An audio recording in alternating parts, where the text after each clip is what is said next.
Dans cette vidéo, on va travailler ensemble sur un problème d'application des fonctions polynômes de deuxième degré. On a vu dans une vidéo précédente un premier exemple d'application où l'expression de la fonction a été donnée. Je te laisse dans le premier commentaire le lien de la vidéo. Mais dans ce problème qui est devant nous, on ne nous donne pas l'expression de la fonction, mais c'est à nous de la chercher avant de répondre aux autres questions du problème. Donc le problème, il dit qu'on a un rectangle ABCD dont le périmètre c'est 40 cm. La longueur du côté AB est désignée par X. Donc avant déjà de voir les questions, on va essayer de mettre un croquis. Je fais un rectangle et puis je note A, B, C, D. On nous dit que le côté AB, on va l'appeler X. Donc automatiquement, le côté DC, ça veut dire celui d'en face, c'est aussi X. Le côté BC ou bien AD, c'est pareil, on va l'appeler Y. Mais il faudra profiter de l'information qu'ils nous ont donnée du périmètre et trouver une relation entre X et Y. Donc toi, tu sais que le périmètre, c'est la somme des côtés. Ça veut dire si je fais 2 fois X plus 2 fois Y, ça me fait 40. Ça veut dire que 2y égale à 40 moins 2x. Donc je passe le 2x de l'autre côté, ça fait moins 2x. Et donc pour trouver y, je dois diviser par 2. Ça veut dire y, c'est égal à 40 sur 2, donc ça fait 20, et moins 2x sur 2, donc le 2 il part, ça fait moins x. Ça veut dire que mon y, c'est égal à 20 moins x. Ça veut dire que le côté AB et le côté DC, c'est x, et le côté BC et le côté AD, c'est 20 moins x.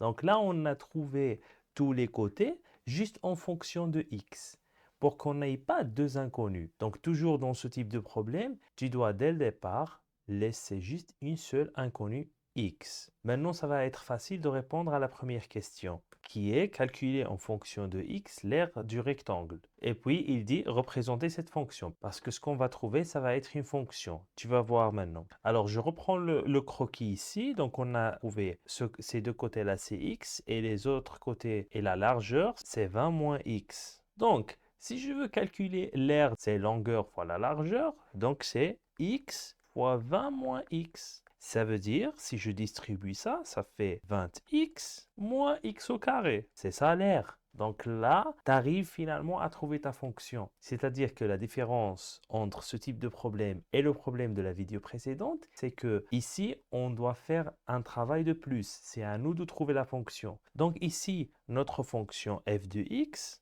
c'est f de x égale moins x carré plus 20x si je mets tout dans l'ordre pour avoir la forme ax carré plus bx plus c. Après, on nous demande de représenter cette fonction. Pour que la vidéo soit pas trop longue, on va pas ici faire la représentation bien sûr, mais on a déjà fait sur la chaîne comment représenter une fonction de deuxième degré. Je te laisse aussi les liens dans le premier commentaire pour si tu as oublié comment faire. Mais par contre, ce qu'on va faire, c'est qu'on va faire un petit croquis pour comprendre qu'est-ce qui se passe. Donc, on a l'aire qui est notre fonction f de x en fonction de x qui est la longueur dans ce cas-là dans notre rectangle. Je vois que le a ici c'est moins 1, donc il s'agit d'une courbe concave. Ça veut dire que ma fonction, elle frappe une forme comme ça. La question suivante, pour quelle valeur de x l'aire mesure-t-elle 50 cm²? Donc, si je reprends le croquis qu'on a fait dans la question A, ici on nous donne l'aire, on nous donne 50 cm², ça veut dire c'est peut-être un point par là, il est sur l'axe vertical parce que c'est l'aire, 50 cm². Et nous, qu'est-ce qu'on doit trouver? On doit trouver les valeurs de x qui correspondent, c'est-à-dire quelles sont les longueurs x qui nous donneront un rectangle qui a l'air 50 cm². Et tu vois ici que peut-être il y en a deux valeurs. C'est-à-dire ça revient à chercher là où les préimages de 50 avec notre fonction f de x. Je te rappelle que f de x, on a trouvé moins x carré plus 20x. Donc, si je veux chercher les préimages de 50, je dois faire 50 égale moins x carré plus 20x. Donc, si je mets tout d'un côté, du côté gauche par exemple, j'aurai x carré moins 20x plus 50 égale à 0 et je dois faire viette. Et tout calcul fait, on trouvera deux valeurs qui est 17,1 et 2,9 cm. Donc on peut écrire comme conclusion les valeurs de x pour lesquelles l'aire mesure 50 cm² sont 2,9 cm et 17,1 cm.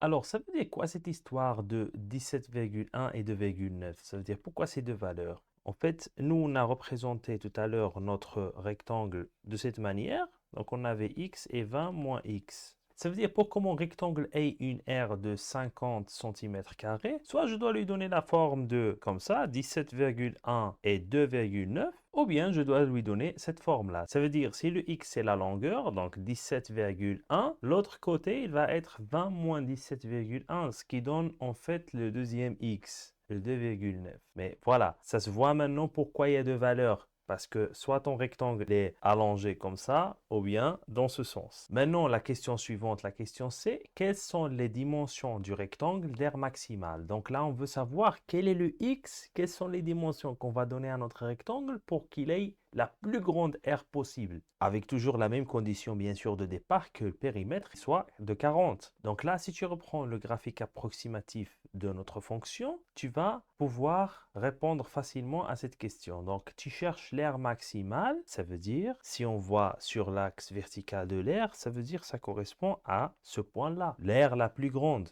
Donc, ce n'est pas ici, ce n'est pas ici, mais c'est ici, là. Alors, le x qui va nous donner cette aire maximale, c'est celui qui se trouve ici. Et de quel point on parle ici, bien sûr? C'est le point du sommet. Et nous, ce qu'on doit chercher, c'est le xs dans ce cas-là. On sait que pour calculer le xs, il nous faut les zéros. Donc, on doit faire x1 plus x2 divisé par 2. On ne parle pas ici de x1 et x2 qu'on a trouvé dans la question B1. C'est différent. C'est les zéros. Il faut chercher les zéros. Donc, on doit aller chercher les zéros dans notre fonction. C'est-à-dire, on doit résoudre l'équation f de x égale à 0.